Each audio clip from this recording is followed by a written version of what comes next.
Di hati dan lidahmu kami berharap, suara kami tolong dengar lalu sampaikan. Jangan ragu, jangan takut karang menghadang. Bicaralah yang lantang, jangan hanya diam. Assalamualaikum warahmatullahi wabarakatuh. Jumpa lagi bersama saya di channel Media Excel dan Aplikasi. Oke, di layar desktop saya sudah ada login form dari aplikasi pencatatan data pemilih potensial versi S23. Saya langsung login saja ya.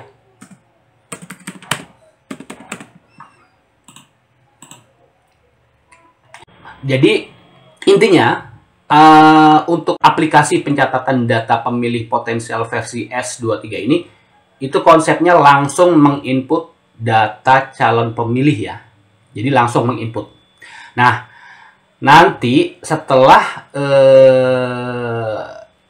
data pemilih potensial itu terinput di dalam aplikasi ini, itu akan secara otomatis aplikasi ini akan menyajikan laporan data pemilih potensial dari mulai per TPS, per kelurahan, per kecamatan, per kabupaten atau kota ya, hingga per koordinator. Nah, di sini saya perlihatkan untuk menu settingnya. Di daftar menu setting ini ada menu setting data kabupaten atau kota, ya, lalu data kecamatan, data desa ataupun kelurahan di sini. Jadi di sini ya inputnya ya. Jadi sebelum menggunakan aplikasi ini, user itu harus menginput dulu semua data ini ya, disesuaikan dengan wilayahnya masing-masing. Gitu. Jadi diinput di sini.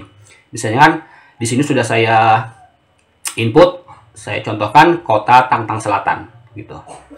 Nah setelah terinput nama kabupaten atau kota, selanjutnya menginput data kecamatan yang ada di kota Tangtang Selatan. Contohnya ini di sini.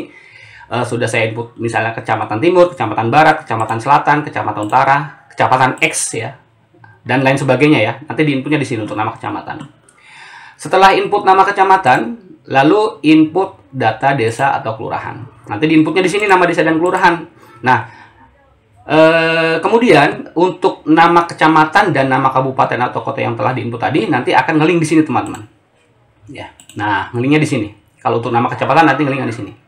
Nah, artinya tinggal di sini tinggal input, misalkan kelurahan baik ada di kecamatan utara. Nah, tinggal pilih di sini ya. Lalu nama kabupaten apa? Nah, gitu. Nah, seandainya inputannya misalnya ada 20 kelurahan di satu kecamatan, gampang. Di sini tinggal di copy aja, di sini tinggal di blok ini ya, teman-teman. Jadi ini khusus untuk di dalam form ini aja. Jadi jangan sampai form di luar aplikasi itu di enter di dalam sini, nanti hilang semua nanti ininya apa namanya list down ini ya, kalau dari luar aplikasi di enter ke sini. Nah, jadi khusus untuk di dalam sini aja. Nah, misalnya begini, misalnya dalam jumlah banyak begini ya. Nah begitu caranya ya. Oke, ini saya hapus. Nah ini sudah saya input. Kemudian setelah terinput semua, di sini tinggal menginput input nomor TPS ya, misalnya TPS 1, TPS 2, kelurahannya kelurahan apa. Di sini tinggal pilih aja. Nah, data kelurahan atau desa yang sudah diinput tadi itu akan ngeling di sini nantinya. Gitu ya. Jadi diinput di sini ya. Jadi jangan copy paste dari luar aplikasi ke dalam form ini, jangan. Nanti akan hilang di sini. Nah, kalau udah hilang nanti teman-teman susah lagi. Nah, paling nggak harus ngubungin saya lah gitu. Ya.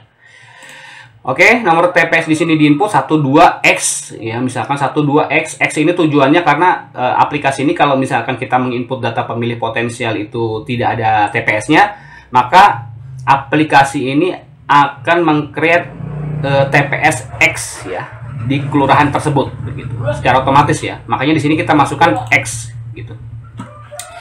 Lalu di sini ada perolehan suara. Ada perolehan suara partai dan calon ya.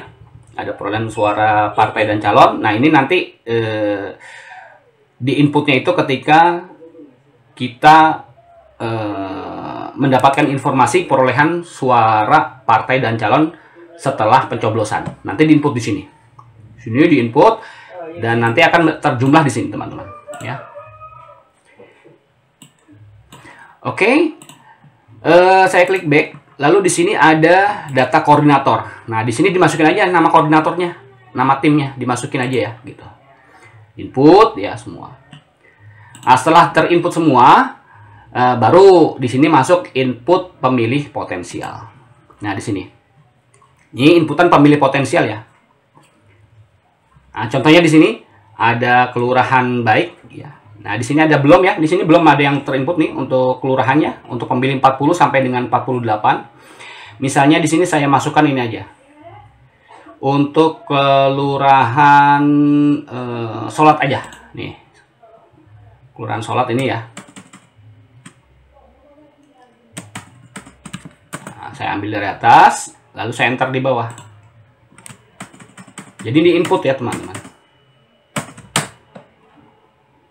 Ini TPS 1.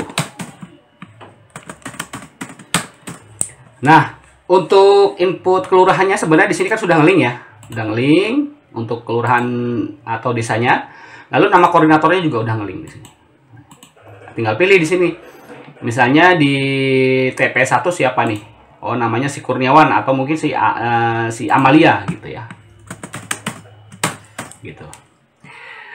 Lalu di sini ada lagi misalnya kelurahan Ilmu.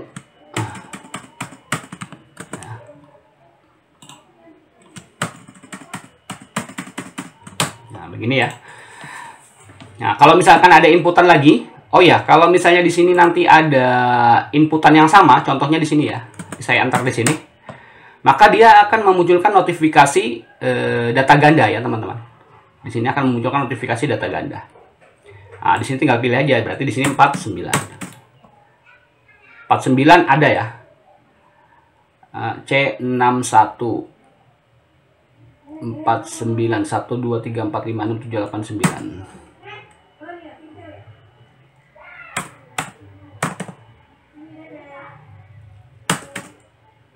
Nah, gini ya. Terus di sini pemilihnya misalkan pemilih 49. Nah, nanti dia akan muncul otomatis ini jumlah datanya 1. Kalau jumlah data 1 berarti nicknya single di sini. Jenis kelaminnya misalnya P. Umurnya misalnya 40. Kelurahannya kelurahan baik aja lah ya. TPS 1.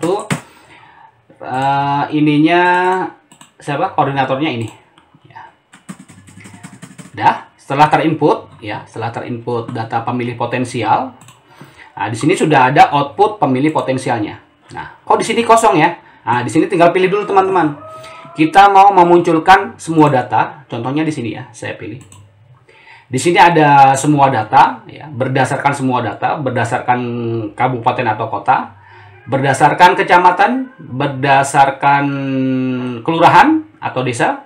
Di sini berdasarkan TPS dan berdasarkan koordinator. Kalau di sini saya pilih berdasarkan semua data, maka semua data. Contohnya begitu aja. Semua data. Kalau semua data berarti ya semua data ya. Di sini tidak ada pilihan, jadi single aja di sini semua data. Nah, ini saya impor. Apakah ingin mengimpor data calon pemilih? Ya, terimpor nih. Nah, ini semua data pemilih. Sebanyak 49 ya, teman-teman. 49 calon pemilih potensial. Nih. Oke, setelah ini, ya, ini bisa dihapus, teman-teman. Cara ngapusnya tinggal diklik aja. Ini aja ya, hapus data. Nah, terhapus ya. Nah, sekarang saya mau berdasarkan misalnya kecamatan ya, kecamatan. Nah, di sini kan ada pilih ya. Berdasarkan apa nih di sini? Berdasarkan desa atau kelurahan ya. Berdasarkan desa atau kelurahan, di sini tinggal pilih mau kelurahan apa. Saya klik yang ini ya. Tunggu sebentar. Maka di sini kita impor datanya. Nah, yang muncul adalah desa atau kelurahan kecamatan Solat. Kayak kelurahan Solat semua di sini yang muncul. Nih. Ya. Terus Saya mau pilih lagi. Misalnya kalau mau saya mau pilih untuk kelurahan apa di sini? Kelurahan satunya lagi bawahnya. Ini ya. Nah, di sini saya hapus. Saya hapus dulu.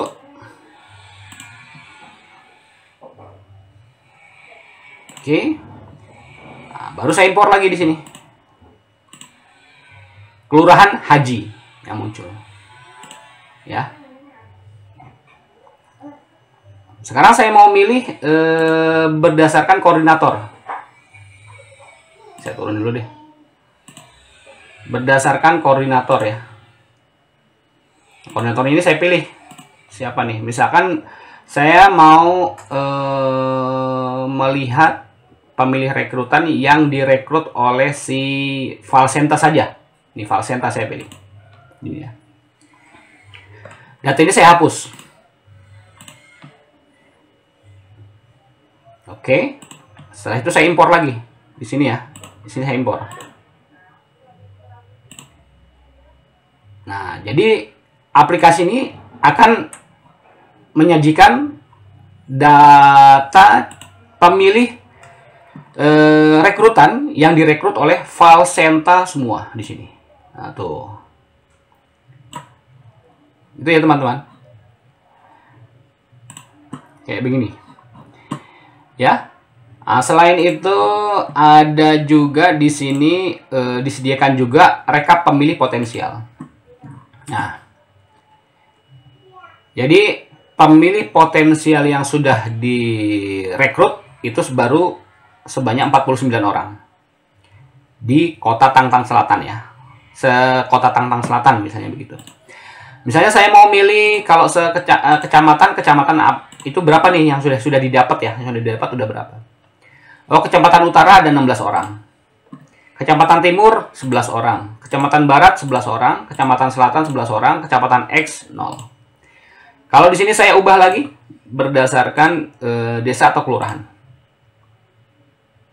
Nah, ini dia. Oh, di Kelurahan Ilmu. Kelurahan Ilmu ada 9. Jadi dia akan memberikan peringkat ke-1 untuk data yang paling banyak ya. Wilayah yang memperoleh rekrutan calon pemilih paling banyak itu akan menduduki ranking 1. Ini berdasarkan desa dan kelurahan. Sekarang saya mau lihat berdasarkan TPS. Nah, ini dia. Nih, berdasarkan data TPS ya. Berdasarkan koordinator. Tuh. Muncul ya. Valsenta dapat 16 orang, Kurniawan dapat 13 orang, Kuat dapat 10, Amelia dapat 10. Nah, kalau di output pemilih potensial ini juga sebenarnya bisa melihat berdasarkan TPS. Bentar. Karena di sini saya laptopnya ini agak ada tompelnya ya, jadi harus saya geser nih. Di sini berdasarkan TPS ya. Berdasarkan TPS, di sini saya mau lihat misalnya TPS mana nih? TPS 1 TPS 2 lah ya, saya pilih TPS 2 Kelurahan Sahadat. TPS 2 Kelurahan Sahadat. Nah, di sini saya hapus datanya. Oke. Selanjutnya di sini saya impor. Ada nggak slide? Oh, nggak ada. TPS 2 Kelurahan Sahadat tidak ada. Berarti saya pilih TPS 1 ya. Mungkin ada kalau TPS 1. Saya impor. Ada nggak TPS? Ada ya, 3 orang. Yang direkrut oleh si Kurniawan ini. Ini ada tuh 3 orang. TPS 1 Kelurahan Sahadat. Ya. Simpel kan? Nih, keren. Oke, di aplikasi pencatatan data pemilih potensial versi S23 ini juga disediakan rekap perolehan suara ya. Nah, di sini. Nah, di sini kan nanti tim dan calon itu setelah setelah pencoblosan kan akan mencari informasi ya. perolehan suara si calon dan partainya mungkin ya. Nah, biasanya kalau di kecamatan itu 10 hari. Nah, ketika memperoleh informasi berapa di hari pertama misalnya, di hari pertama itu misalkan total pemilih DPT yang ada di untuk Dapil 6 Kota Tangtang Selatan itu berapa? Misalkan ada 500. Diinput di sini 500. Total suara sahnya masukin di sini. Ya. Lalu partainya berapa di hari pertama? Lalu nanti caleg 1, caleg 2, caleg 3, caleg 4, caleg 5, caleg 6 ya. Lalu caleg kita sendiri misalnya dapat berapa gitu. Nah, ini saya contohkan misalnya di hari pertama ya. Ini saya hapus dulu. Saya hapus.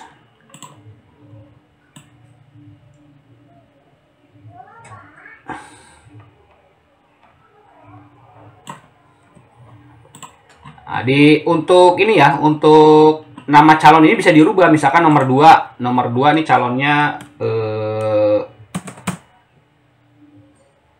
Gundul Pacul, misalnya gitu ya. Gundul Pacul. Caleg nomor 2 yang ada di dalam satu partai ini. Misalnya hari ini kan hari pertama ya. Nah, hari kedua. Hari pertama bisa dilihat di sini untuk hasil suaranya. Nah, bisa dilihat Gundul Pacul itu ada di posisi ke-18. Haji Kurniawan itu ada di posisi 6 ya. Nomor urutnya nomor 8. Ya.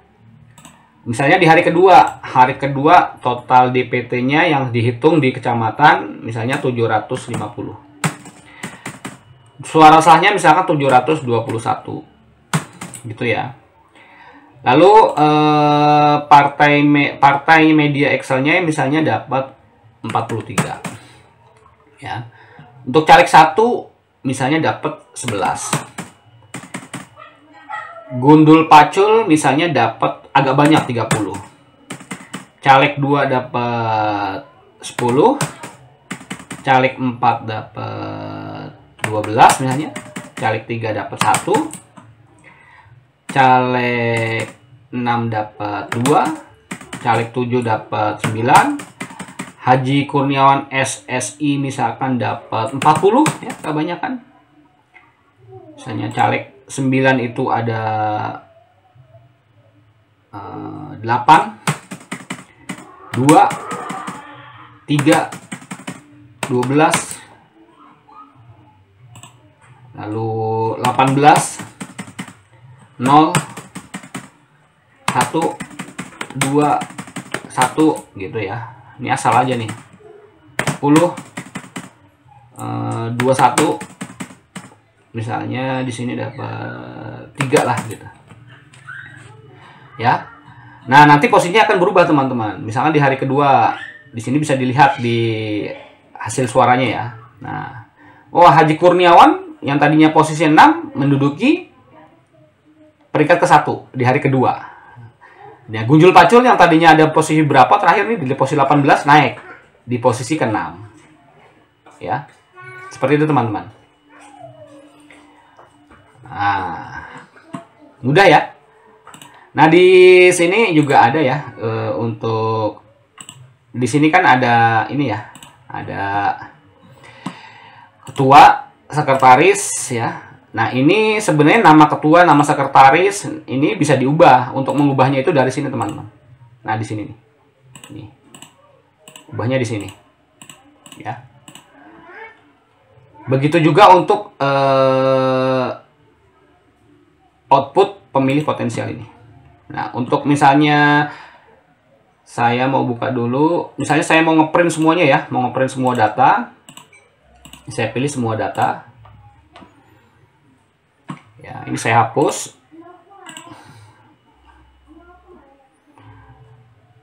Setelah itu di sini saya import data. Nah, di sini kan banyak ya.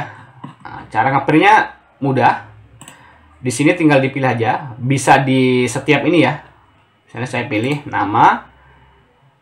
Atau mungkin yang lebih sedikitnya ya. Yang lebih sedikitnya pakai per kecamatan boleh. Nah, di sini kan ada jumlah data ya dan blank. Nah, blanknya ini dihilangkan teman-teman. Lebih mudahnya gini aja lah, saya pilih per kecamatan aja. Biar nggak terlalu panjang ke bawah.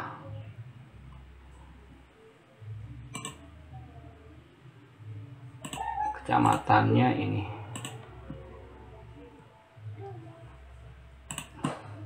Saya hapus.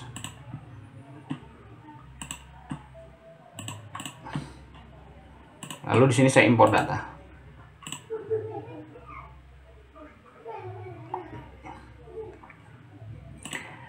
Kecamatan Barat semua ya, tuh yang muncul.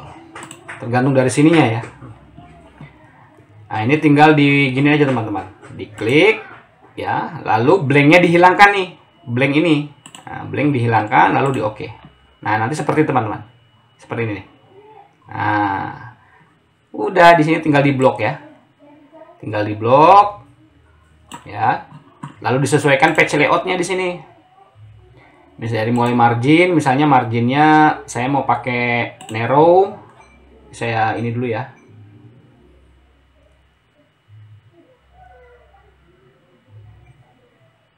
Sebentar ya. Nah, ini kan ada garis-garis begini ya. Orientasinya saya pilih landscape. Jadi ini di blok dulu nanti teman-teman ya, di blok. Orientasinya saya pilih landscape. Size-nya saya mau pakai kertas misalnya legal. Lalu setelah itu saya pilih set print area. Nah, set print area ini kan masih ada garis ya teman-teman ya. Masih ada garis ini. Maka kecilkan skalanya di sini. Terus, nah kan udah nggak ada tuh garisnya ya. Nah, udah nggak ada, udah. Di sini tinggal dipilih file, print, show print ya, tuh ya. Lalu page setup, margin horizontal, klik horizontalnya ini, vertikalnya dihilangkan. Nanti dia ada di tengah-tengah kertas seperti ini. Nah, mudah ya, sangat mudah sekali. Oke, di sini saya kembalikan. Nih, blanknya, select all. Nah, seperti itu. Nah, untuk apa namanya? Nama ini dari mulai dikeluarkan di mana, tanggal, nama ketua, nama sekretaris itu diubahnya dari sini, teman-teman. Ya. Intinya di aplikasi ini diinput semua data pemilih rekrutan di sini. Yang sudah direkrut ya diinput di sini ya. Di input data pemilih potensial. Jadi kalau saya pribadi saya lebih senang menginput langsung data pemilih potensial. Jadi saya tidak mencari-cari data DPT lagi. Karena saya beranggapan semua calon-calon pemilih yang ada di wilayah tersebut itu adalah DPT. Jadi saya tidak akan buang-buang waktu untuk mencari DPT, utak-atik DPT atau apapun gitu ya. Jadi saya sudah yakin. Nah, kalau untuk mengecek nanti gampang lah masalah ngecek itu, bisa ngecek lewat NIK, lewat DPT online kayak begitu. Karena kalau misalnya untuk saat ini saya harus mencari-cari data DPT, itu akan buang-buang waktu. Jadi lebih baik data pemilih yang sudah direkrut oleh para koordinator atau calon langsung saya input aja ke dalam inputan data pemilih potensial ini. Jadi langsung diinput. Segera. Jangan sampai kita ketinggalan dengan caleg lain yang sudah memperoleh data pemilih lebih awal. Caleg lain misalkan sudah dapat 1000, sedangkan kita baru ngoprek-ngoprek di DPT. Nah, itu akan buang-buang waktu dan sia-sia ya. Artinya begini ya. Jadi dengan mencatat data pemilih potensial ini itu tentunya data itu nanti akan tersimpan ya. Nah, setelah data ini tersimpan dan jika sudah tidak digunakan lagi, ya saran saya simpanlah data ini ke penyimpanan eksternal ya, seperti harddisk eksternal ataupun penyimpanan eksternal lainnya seperti di cloud, Google Drive, atau apa saja ya. Tujuannya apa? Tujuannya ketika kita membutuhkan kembali data tersebut, maka kita tinggal mengambil kembali data itu. Jadi intinya sih, dengan dilakukan pendatabasean data pemilih ini, tentunya kita tidak kehilangan suatu data. Dan data ini bisa kita olah dari masa ke masa ya. Jadi pada saat nanti pemilu di masa berikutnya, bisa kita ambil, bisa kita olah. Setidaknya 80-90% data itu masih valid. Seperti itu teman-teman. Dan dengan adanya pencatatan data pemilih potensial ini, tentunya program kerja kampanye ya, program kerja kampanye si caleg dan tim itu akan lebih terarah aja. Tapi dengan adanya data pemilih potensial ini ya, kalau tidak dibarengi dengan program kerja kampanye yang maksimal, ya tentunya akan sia-sia juga gitu. Oke teman-teman, kurang lebihnya seperti itu ya untuk simulasi aplikasi pencatatan data pemilih potensial versi S23 ini ya. Dan buat teman-teman semua yang ingin menggunakan aplikasi ini ya, silakan saja hubungi saya lewat telepon atau email yang saya sertakan di deskripsi video ini. Silakan hubungi saya kapan saja. Selama saya sedang tidak sibuk ya, pasti akan saya balas gitu. Dari saya cukup sekian, semoga bermanfaat. Salam media Excel dan aplikasi. Wassalamualaikum warahmatullahi wabarakatuh. Rakyat seharusnya merakyat, jangan tidur waktu sidang soal rakyat. Wakil rakyat bukan paduan suara, hanya tahu nyanyian lagu setuju.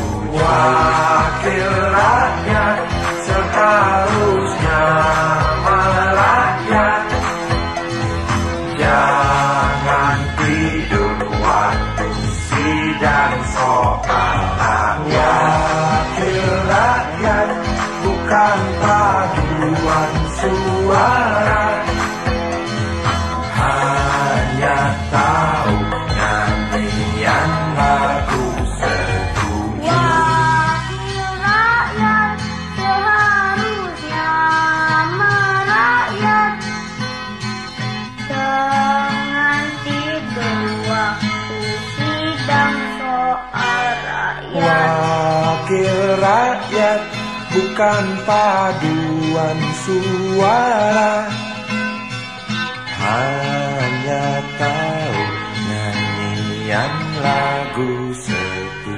Wakil rakyat seharusnya merakyat, jangan tidur waktu sidang soal rakyat. Wakil rakyat bukan paduan suara, hanya tahu nyanyian lagu setuju. Wakil rakyat seharusnya